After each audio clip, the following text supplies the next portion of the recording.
For CPU and RAM, you're going to want to click on System, right click on Windows, press System,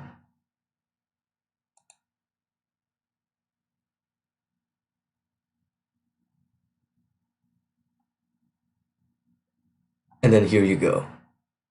You have your CPU, your processor, and you have the speed in gigahertz, as well as the amount of RAM that you have, and also your operating system.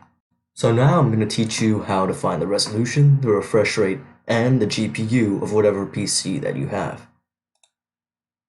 Same thing, you go right click on Windows, System.